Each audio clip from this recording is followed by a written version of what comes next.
Hello and welcome or welcome back to my channel. We are enjoying the great outdoors today because it's beautiful and it's curing my seasonal depression. It is, however, creating an allergy situation that I'm dealing with. My eyes are watering, so I'm not overly emotional about most of the books I'm going to talk about today. But if it looks like I am, that's why. I'm also outside, and so that means that if my neighbors come out, that's embarrassing, but here we are. Today I'm going to be wrapping up basically all of the books that I have finished so far this year. It's mostly January, February, and then there's a couple that I read mostly in February, but I finished in March, because I only read one book in February. I only finished one book in February. It's been very busy over here. So we're struggling a little bit, but I'm trying to get back in the swing of things now that it doesn't feel so sad and depressing outside. I'm hoping that I can kind of really embrace that and read a bunch of stuff. That's the goal. We'll see what actually ends up happening. Let's jump right into it. We're going to talk about the books that I have read so far this year. There's 8 of them, and I actually only own one of them physically, and I didn't even bring it outside. These are just a prop. These are actually for another video. Little sneak peek if you're interested.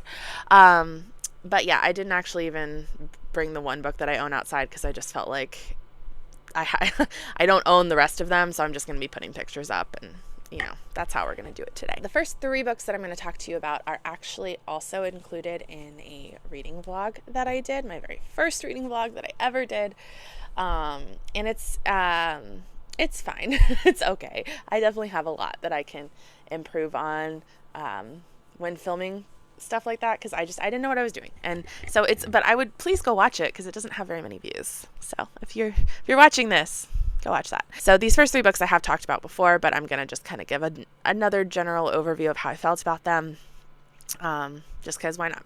So the first one that I read this year was I Hope This Finds You Well by Natalie Sue. I got this from the library on my Kindle. This book was really great. I really, really loved it, and I didn't really expect to. I didn't expect to not like it, but I just didn't. I picked it up kind of randomly. I didn't really know much about it, and I just kind of liked the premise of it.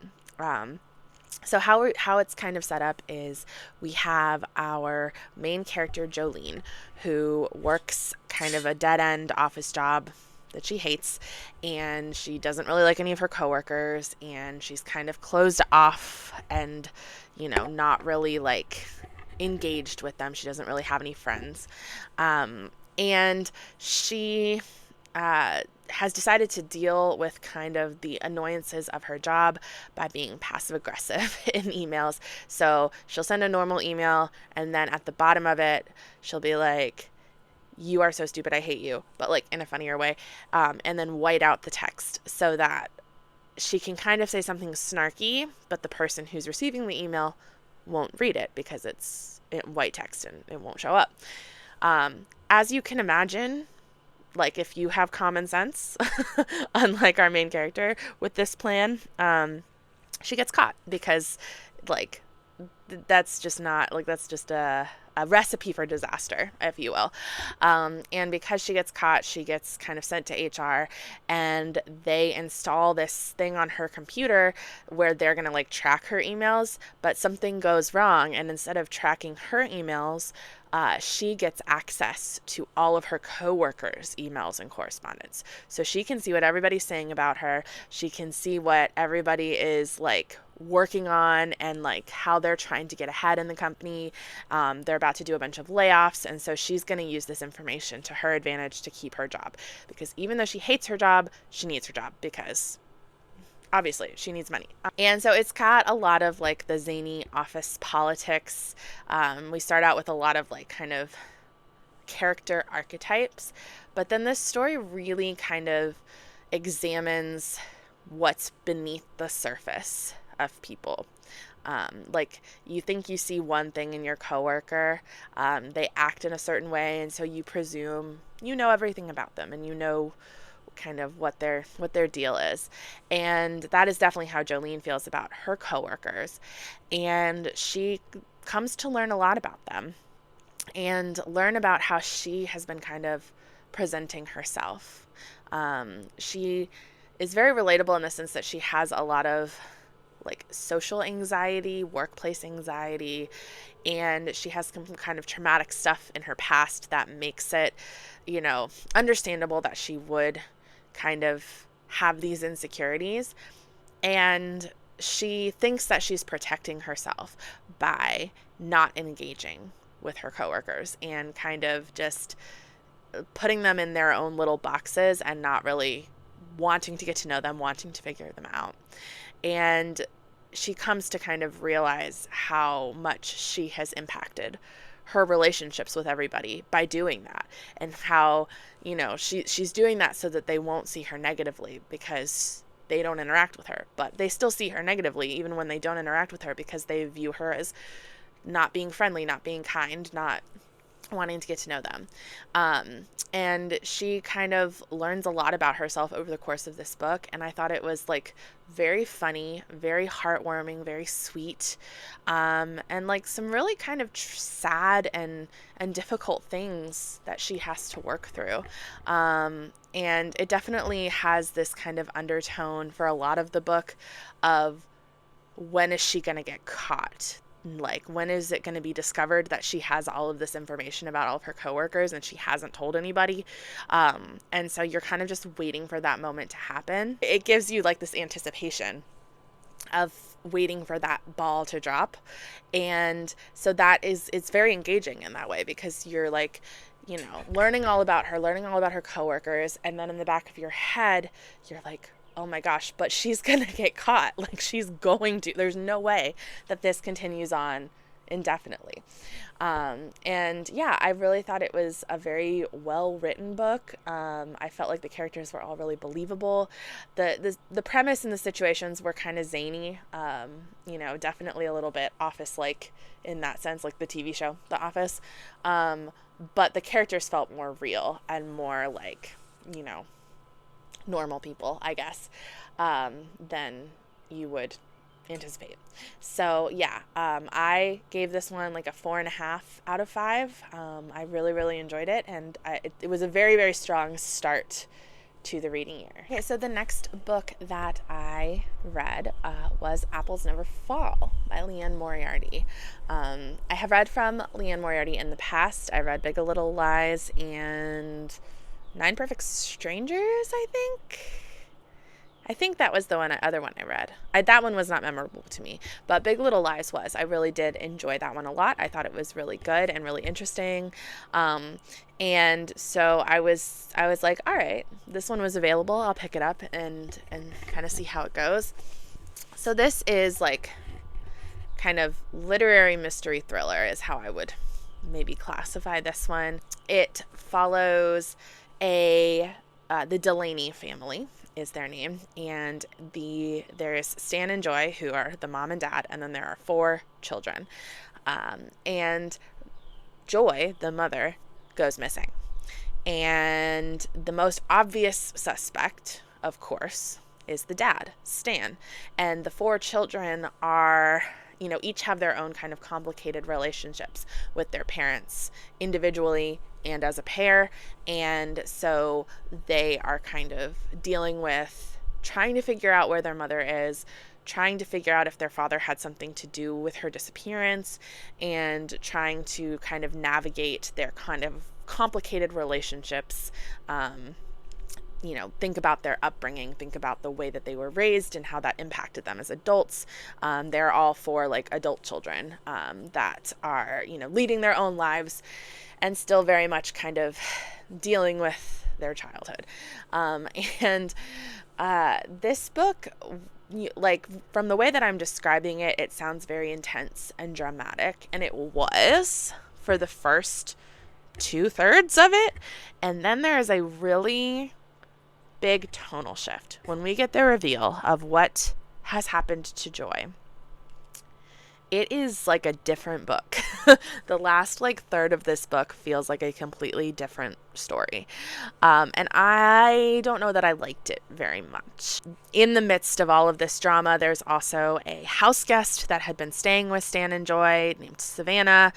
And there's a little bit of like, how is she related to all of this? How does she have anything to do with Joy's disappearance, you know, et cetera, et cetera. So there's that little bit of mystery.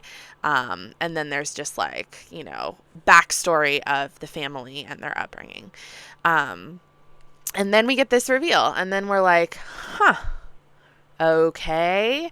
And then there is so much falling action. I feel like this book goes on for way too long at the end. I do not think we needed that much resolution. And I think we could have just wrapped up the plot and been done with it there. And Moriarty's writing style is very interesting because she likes to use kind of ancillary characters to give you plot developments. So it's like the waitress at the restaurant overhears the siblings talking, and that is how that information is relayed to us. Or the Uber driver overhears the brother talking on the phone to the sister, and that's how we get that information, which I think is a really interesting way to tell the story. But that kind of drops off as we get more reveals and as we get closer to the truth. And then it just becomes kind of your standard like police procedural, mystery thriller, and then it becomes something else entirely. And I feel like saying what it becomes would kind of spoil a little bit of what happens, so I won't go too much into it. But I don't think that I liked it very much. It felt kind of uneven. It's not something I'm going to remember long term. Like, it's already kind of a little foggy in my brain. But it passed the time. It kept me, somewhat engaged. So I think, if you're gonna pick it up, like, and you're just someone that likes to, pass the time, and you're not trying to find a new, like, 5-star favorite, I think it's fine. I know that's not like a super glowing endorsement of it, but I think I ended at like a 3.25, 3.5 for it, which isn't bad. It's just not great. So I don't know. Sometimes I find those to be even more disappointing than just like if I hated a book. But this one I wasn't disappointed by. I was just kind of like, okay, that was a book. I read it. And then the last book that was featured in that video, that was the only book that I physically own, that was on my like TBR bingo, that I kind of tried to structure that vlog around, was The Whispers by Adjei-Brenyah. I picked this one up because a few years back I read The Push by Adjei-Brenyah, and I really, really thought it was so interesting and so good. And so I was like, okay, this is going to be an author that's going to like, she's going to be big, and she's going to keep putting out these like really, really big hits. And then this book came out, and I didn't hear much about it, but I was like, okay, it's just not hitting like the same level of success. I think The Push was like a book club book or something like that. So I was like, okay, it just hasn't like picked up success in that way. Like, I bet it's still good. Okay. I did not like this.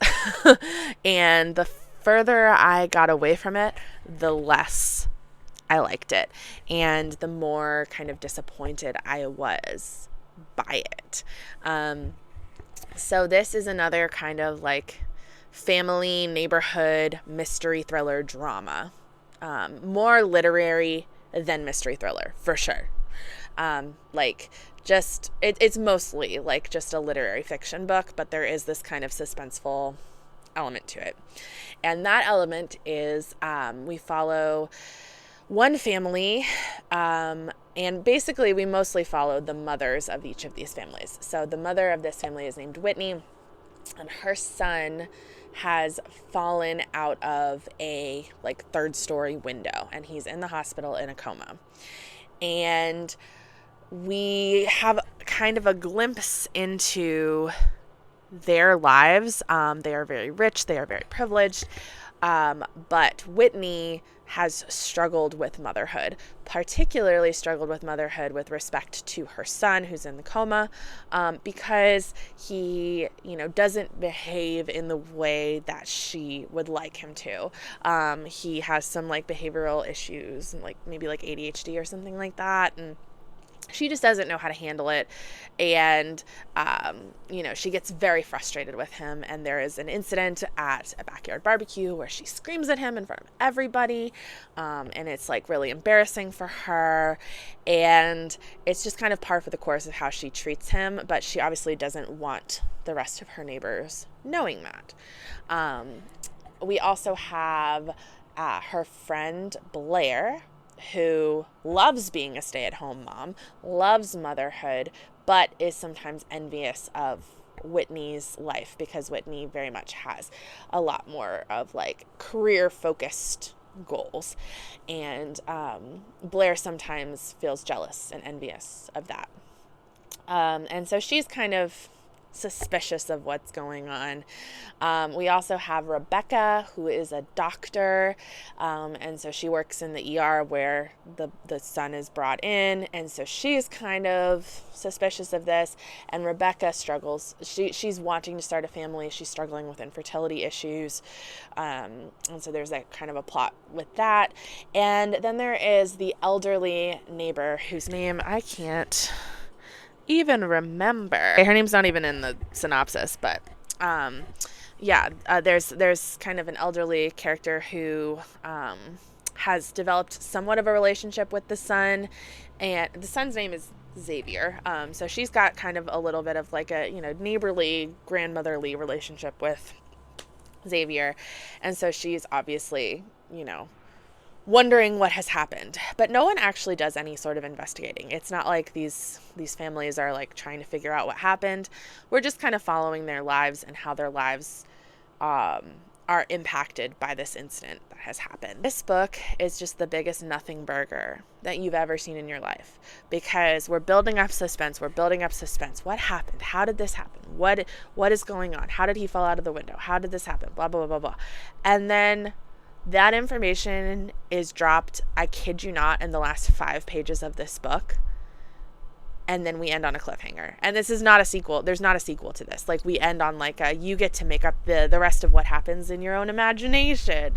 And I hate that. I don't like that, especially not in this style of a book. I think that that's lazy writing. I didn't think it was like well thought out at all. What actually ended up happening was just kind of like disturbing, but not in a way that makes you like really think or like is really scary or intense. Just like in a like, oh, all right, that's how that happened. And the neighbor characters really have no impact on the plot at all. Like, at the end of the day, you think that maybe one of them is going to have an impact on the plot. None of them have an impact on the plot. Like, they don't even need to be in this book. Other than to talk about kind of, I think it was meant to show the differences in the paths of motherhood of all of these women. But it wasn't done well. It wasn't done with care. I really especially disliked Rebecca's plotline, Rebecca's storyline, and how that was handled. I thought it was atrocious. There was really graphic descriptions of miscarriage, and unnecessarily so, and multiple times throughout the book. And at the end of the day, it felt gratuitous, and it felt like it was there for shock value. And I just think that that's like a really insensitive way to handle an issue like that. I also didn't really I just was bored, like I felt like I'm just reading all of these terrible things. It's just, this woman is dealing with this horrible circumstance. This woman is dealing with this horrible circumstance. This woman is horrible and is making horrible choices and is like, deserves her comeuppance, but you're not going to get that at the end because we're just going to drop the plot and just run in the other direction. So yeah, this was a 2. And I think that is generous because it's not unreadable. Like, the writing is still decent, but it was very, very disappointing. And especially after the push, which I felt was really, really strong, this one just really fell flat for me. And yeah, I didn't love it. Now we're on to books that I haven't talked about on this channel at all. And the first one is I Am by Maggie O'Farrell, 17 Brushes with Death. So Maggie O'Farrell is a really well-known author. I know she's known for Hamnet, I think, is like her most famous work. And then there's other ones that I know she's written a bunch of stuff. And I haven't read anything else by her. This was on a librarian recommended shelf. And so I picked it up because I'm a sucker for those. This one is essentially a bunch of essays that were kind of compiled together in like a memoir format. And it's called 17 Brushes with Death because each of the essays is like kind of a near-death experience that she has had. Some of them are things like she had a chronic childhood illness. Some of them are, she has an encounter with a man on a path that could have gone very badly. Things like that. So some of them are definitely like closer to death than others. And the idea is like those experiences helped kind of shape her view on life and view on like the world in general. And this one was fine. Like, I don't have a lot to say about it. I think some of the essays were really, really strong. And then some of them were just kind of meh, not that engaging, not that interesting to me. I know a lot of people don't rate memoirs because, you're kind of judging somebody's life and like quantifying it with a star rating. But that's not really how I look at it. That's not how I view it. I think that regardless of the experiences that someone has had in their life or like who they are as a person, like you can still find enjoyment or like inspiration or information from a memoir, depending on how the information is presented. I think a lot of it has to do with the craft of putting a memoir together, which sometimes falls to the editors or like a ghostwriter. And then in the case of like an actual author writing a memoir, falls to the author themselves. So, some of these, essays were really profound. I really enjoyed is the wrong word. I really got a lot out of the ones where she mentions her daughter, where she talks about kind of the full circle nature of her life and her daughter's life and how they're intertwined. I thought those were really strong. Then there are some that I felt didn't really need to be included and felt like they were kind of there to like maybe pad out the book a little bit. Just kind of up the page count a little. So, and then I do think that I like her writing style, but it felt a little much in some instances, like too flowery for me, too prose-y for me. I don't know. I think it might be different reading her in like a fictionalized sense, because knowing that these were real life stories, it just feels like when someone who's like a really dramatic person is telling you about their near-death experience and it's like, oh, so you just like almost walked in the crosswalk when a car came by, like when you boil the story down to it, like the sum of its parts. And so, and I'm not saying like she definitely does have some experiences in here that are very like intense and traumatic and things like that. Like, I'm not trying to downplay her experience, but I felt like some of them were just overwritten, and made it feel like they were way over dramatized for what they were. Overall, I think I settled on like a 3.5 for this one. It was just kind of okay to me. I don't know that I'm running to pick up any more books by her, but I might be completely wrong here. I know that a lot of her stuff is very beloved, so I'm happy to give her another go. I didn't hate the writing or anything like that, but it's not made me more excited to pick up things by her, if that makes sense. Okay, so the next book I read is possibly my favorite of the ones I've read so far this year. I think it is my favorite of the ones I've read so far this year. And that is Chain Gang All-Stars by Adjei-Brenyah. I just looked up how to say it. Hold on. It's Chain Gang All-Stars by Kwame Adjei-Brenyah. I looked up the author saying his name, and he said it super fast, so I don't know if I said it right. If I didn't, I'm so sorry. But anyways, Chain Gang All-Stars follows a prison system that is not too far in the future removed from America's current prison system, wherein inmates that are on death row or like have really like consecutive life sentences or something like that are offered the opportunity to fight to the death in a televised gladiator style competition. And it's basically become its own sport. Like, it has a league, it has, investors and people that are really like advertisers, and they show these brutal battles on TV, where if you win enough, then you can earn your freedom, or if you don't win, you die, like you get killed. So in this we follow Loretta Thurwar, who is about to earn her freedom. She has fought in this league for many years, and she's finally at the point where she's a few fights away from being able to be free.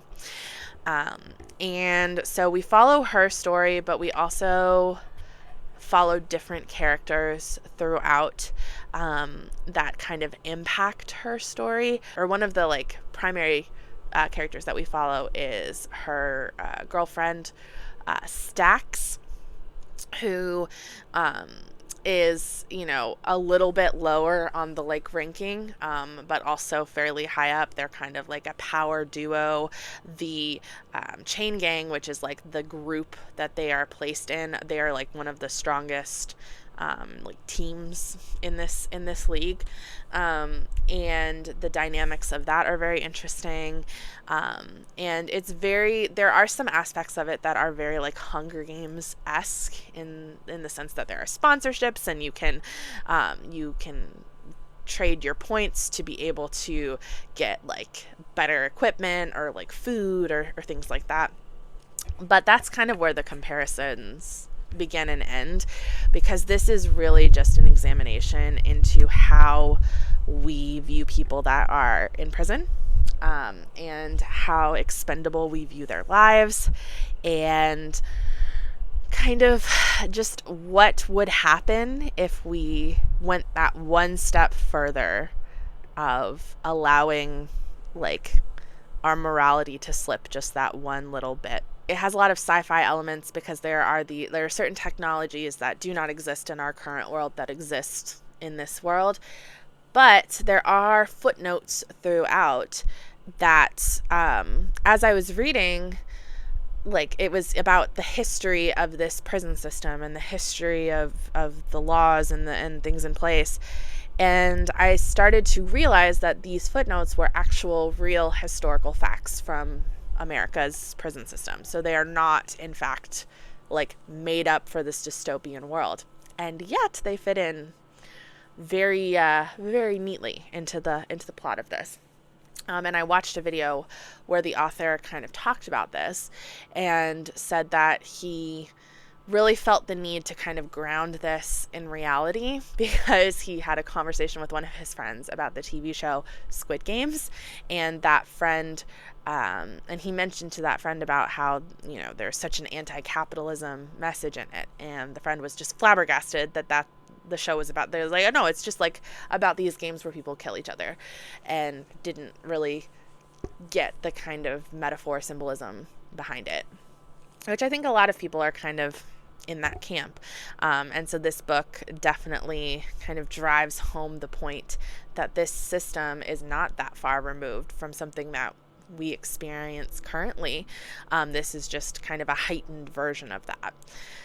And it was so interesting the way that he created this world and connected it with our own world, how the characters felt so real and so complex. Nobody's entirely good, nobody's entirely bad. There's shades of gray throughout all of this. And pointing out that it's really not individuals within a system that are the issue. It's the system itself that's the issue. And working on dismantling that is the only way that we fix problems with the justice system, because we can't, like, it's not individual people that are going to make that determination. It's, as a society, how do we reconcile with the things that we do to other people, or the things that we allow to happen to other people. And it was so fascinating. It was moving, and it was very intense. Obviously, it's very graphic, very violent. I mean, I think from the premise, you could probably surmise as much. But I thought it was just really, really well done. And I would highly recommend it if you can kind of handle that type of content. If not, like, it is very intense, so maybe not, maybe skip it. But this one, there were just like slight moments where I felt like the pacing dragged a little bit. And so it's not like a full 5 stars from me, but it's like a 4.75. Like, it's so close, and I think it's like one of my favorite things I've read this year. So yeah, I would recommend that. So next up, the only book that I finished in February was The Familiar by Leigh Bardugo. This one, again, was available on my Kindle through Libby, which, by the way, if you like have a Kindle and you don't want to pay for Kindle Unlimited, don't. Just use the library. Like, I'm not going to sign up for Kindle Unlimited. I'm just going to use the library, and I'm having a great time. Anyways, I love Leigh Bardugo. The Ninth House duology is where I know her from. And so I wanted to pick this one up because it sounded right up my alley. It's very different from what I expected that it would be, but I really loved it. I thought it was really great. I know a lot of people didn't like it, or maybe had their expectations weren't set appropriately, maybe is what happened. So we follow our main character, Luzia, and and she is a servant.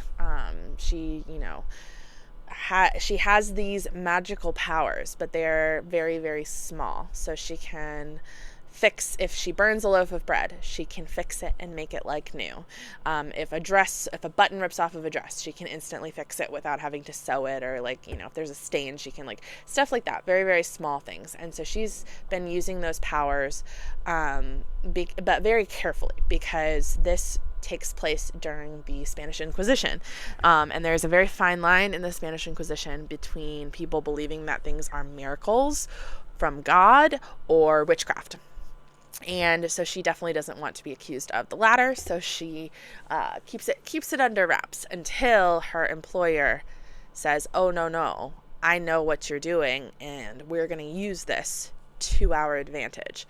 And that's kind of where our story kicks off. So Luzia is kind of put in this magical competition where she's competing with these other people to become the king's magic user, except they're viewing it as miracles. So she's, it's because God has given her these powers, and who has the best connection to God to be able to use these powers to help the monarchy, is kind of the premise. The competition part of it is not actually very a big part of the story, but it does kind of set everything in motion. And she has to kind of train for this with the help of Santangel, who is not a normal human, I guess we'll say. He's not a vampire, but through circumstances that you find out in the story, he does have the ability to recognize magic, and the ability to kind of help Luzia discover her own powers.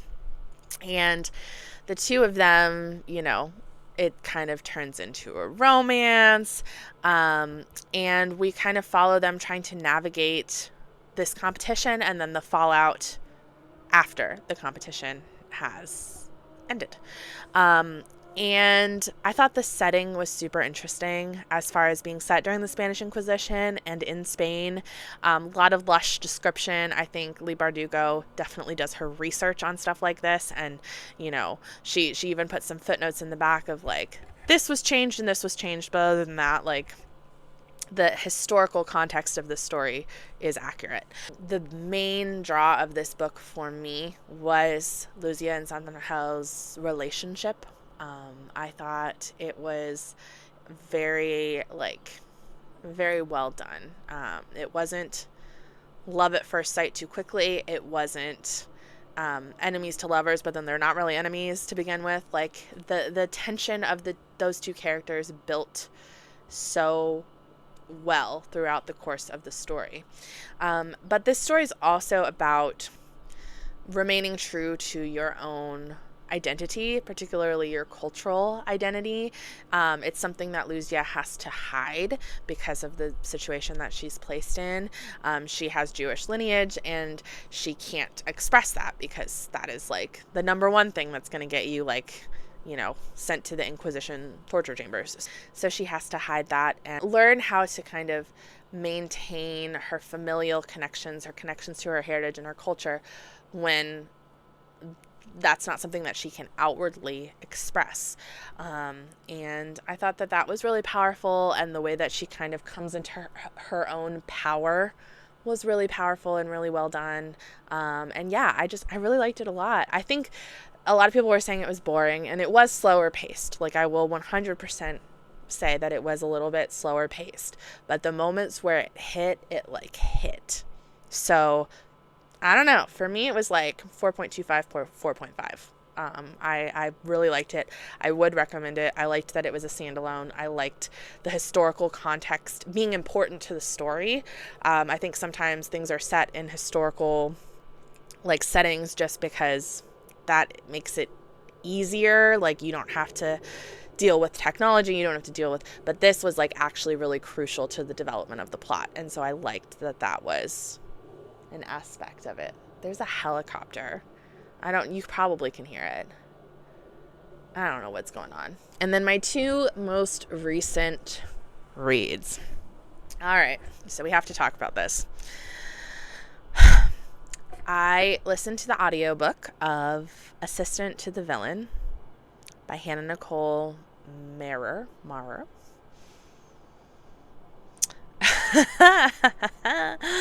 Oh my God, this book was so bad. It was so bad. And I say that, like, also admitting that I could have DNF'd it and I did not. And I should have DNF'd it and I did not. And that is on me, okay? So that's on me. Let's just get that out of the way. However, I did finish this book and it was not good. And I understand the appeal. I really do. Like, I completely understand the appeal of this one. I just, oh my God. So the writing, I think, is the biggest issue of this book for me. And really, like, plot-wise, to explain the plot, I really don't feel like I need to explain the plot of this one. She's the assistant to the villain. That's it. That's the plot. That's it. And then they're like there's someone that's a traitor in their midst, and they're trying to figure out who it is. There's someone that's works within the villain's organization that is betraying him, and she's trying to help the villain figure out. And like, when I say she's trying to help the villain, so our main character's name is Evie. The villain is just referred to as the villain for a big chunk of the book until we like learn his true identity. And it's very much like a middle school creative writing assignment. Like, the villain goes to the village to, you know, and then he travels to the Gleaming Palace where there's the king. And like, it's just like the bare bones of a fantasy story. Like, it's not plagiarized from anything. It's just like, once upon a time there was a king and a queen, and then there was a princess, and like, it's just not well fleshed out. It's just not like, there's not anything interesting or creative about it. And they're relying on kind of the charm of the concept of like, oh, wouldn't it be funny if there was a villain and he had like an assistant who was like a happy, sunshiny, go lucky person that was like, oh my goodness, silly villain, there's a severed head on my desk. Oh my goodness. Like, that's the whole thing. And I know that that's what was advertised. Like, I understand that I should have known what I was getting into. But I thought that there would be something more to this book. I thought that it would give me even slightly more depth. And it did not. It did not. I think the most egregious, like, example of the writing being bad is, like, the joke telling throughout it, because it's so incredibly not funny. And the other characters are reacting to these jokes as if they are, like, the most hysterical things in the world. And I just, like, so there's a moment where the villain reveals his true name, right? And Evie's like, oh, I'm surprised that's your name. And he goes, really? Why are you surprised? She's like, I thought your name would be Fluffy. And he thinks that's the most hysterical thing he's ever heard. I'm like, this is not funny. This is stupid. Like, it's stupid. Like, and I feel like I'm being really mean, but, like, this book is popular enough. Like, this author's fine. Like, she's not going to see this video. And even if she did, like, she has plenty of people that love this series. So my opinion means nothing in the grand scheme of things. I haven't written a book. What do I know? But I found it to be a book that was born of a TikTok sketch and felt like it, and did not justify its existence to me. It was so eye-rolly. The end reveal was ridiculous. Like, it just didn't make sense at all. And, like, it left you on a cliffhanger so that you could, be propelled into the second book. I will not be reading the second book. I don't care about these characters. The only reason that this is going to get a 1.5 and not a 1 from me is I actually, despite myself, did kind of enjoy the chemistry between the villain and Evie. I know. I think I'm just a sucker for it. So that is the only thing that is keeping me from, like, giving this book 1 star and moving on with my life. But yeah, I would not recommend this one. I mean, I would recommend it if, like, you want a silly, goofy time and, like, you don't care about the craft of writing. That's so mean. I don't know. But, like, really, honestly, it was painful to listen to at times. Like, where are the editors in this? Like, why didn't they come in and fix this? Because, my God, like, I don't have enough examples to kind of pull out for you, but it just really, you have to trust me on this one. The writing was not good. The plot was not good. There is a plot thread that talks about like, sexual assault that I think does not belong in this book, okay? Because this book is just, like, a silly, goofy time. And to include that and not really, like, handle it well, I think just is a big, like, it's just thrown in there to, like, give Evie kind of a moment of, I am a strong woman and, like, this doesn't define me, which is all well and good, but most people in real life that have experienced sexual harassment and sexual assault can't handle that problem with violence. And so to say that this is, like, empowering to women because she is able to handle the problem in a violent way, I think is just, like, I know that the context of this book is that it is a silly, goofy time, but I just don't like that is the way that was addressed in this book. I felt like it was a very, like, one-dimensional way to address a really complex and kind of nuanced issue. So yeah, I will not be reading any further books in the series. Good luck to you all if that is what you are choosing to do. And then real quick, the last book that I just finished is The Wicked King by Holly Black. This is the second book in the Cruel Prince trilogy. And I talked about The Cruel Prince at length in my Best and Worst Books of 2024 video as one of the best books that I read. I really, really enjoyed that book, and I really, really enjoyed this book. I thought that The Wicked King was a great follow-up. I think that it was well constructed. I love Jude. I love Jude and I love Carden, and I love them together, and I know that they are toxic as hell, and I don't care. I'm here for it. I really, really enjoyed this installment. There was a definite plot reveal, several plot reveals that were like, like I was shook by them. I think Holly Black does that so well, where it is a plot twist that makes sense, but is really actually surprising and really actively like kind of makes you go, oh, okay, that's the direction we're going with this. I'm not, the synopsis of it is that we are in the fairy kingdom and we are vying for political power. And we have Jude, who is a human who lives in the fairy world because she was kidnapped into it.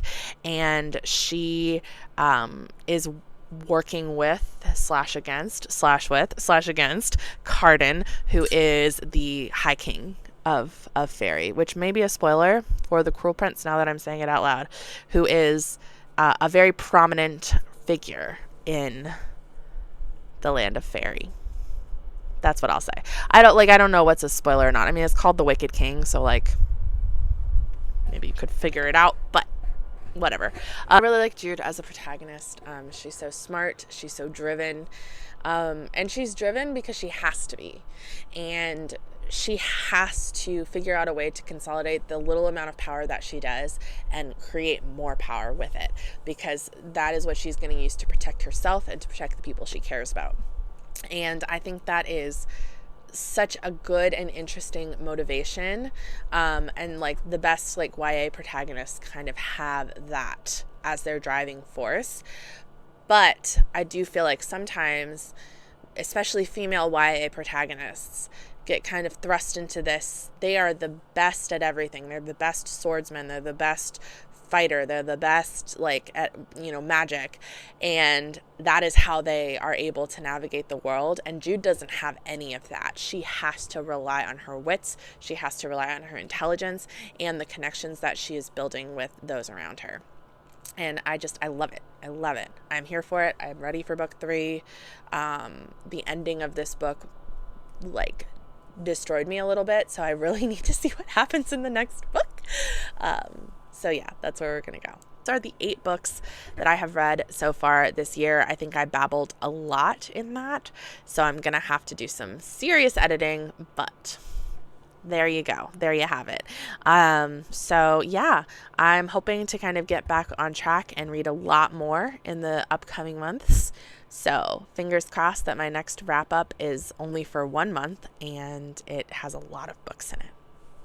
But stay tuned. Thank you so much for watching. Like, subscribe, do all the things. Okay, bye.